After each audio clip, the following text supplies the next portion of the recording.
And moving to national news, one of the Supreme Court's most closely watched cases heads to oral arguments today. The case could have broad implications for transgender rights, focusing on whether states can restrict transgender athletes from competing on teams that align with their gender identity. Now, dozens of states have already tried to put bans in place, including Louisiana, with a successful measure back in 2022. And now thousands of teenage athletes across the country could still be impacted. But how many states are involved now, and what are both sides arguing before the court? We turn now to Scripps News Group's Joe St. George with the latest. Good morning, Joe.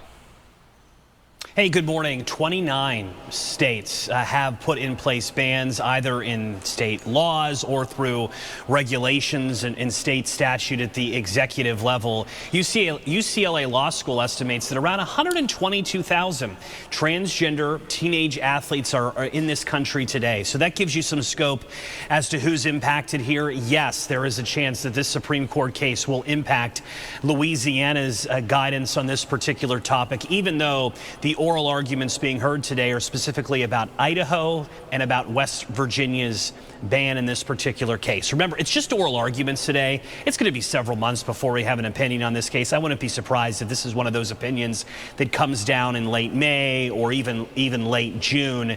So we're several months away from the finality here of what the Supreme Court will ultimately say.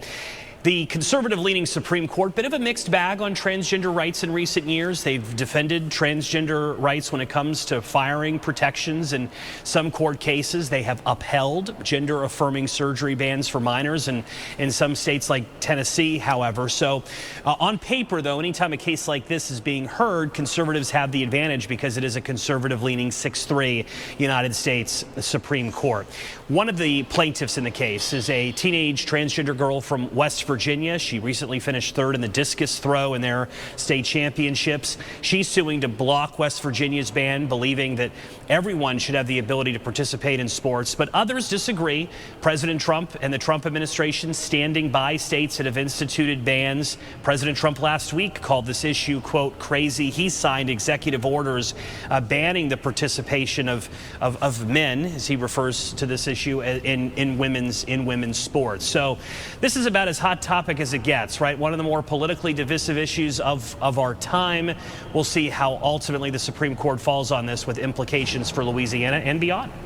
Yes, Joe, thank you. And like you said, this is kind of a touchy subject. It's easy to get into the weeds with it. But I have to say, we've talked about our leaders in the country and their thoughts. And you did mention that case, I believe you said, out of Idaho.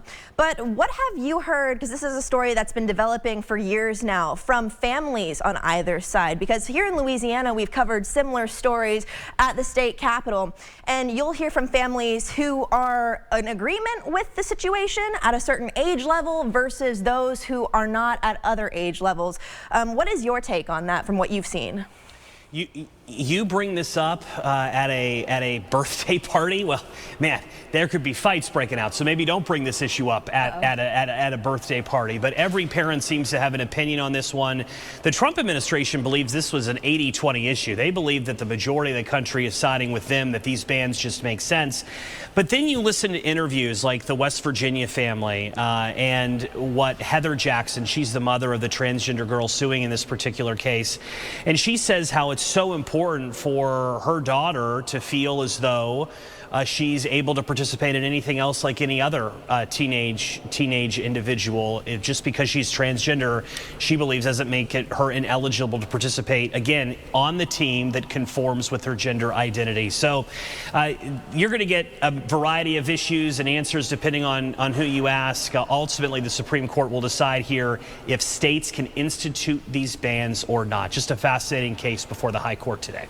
Well, thank you, Joe, for explaining. We'll have to touch base again soon as we discussed a developing story for sure.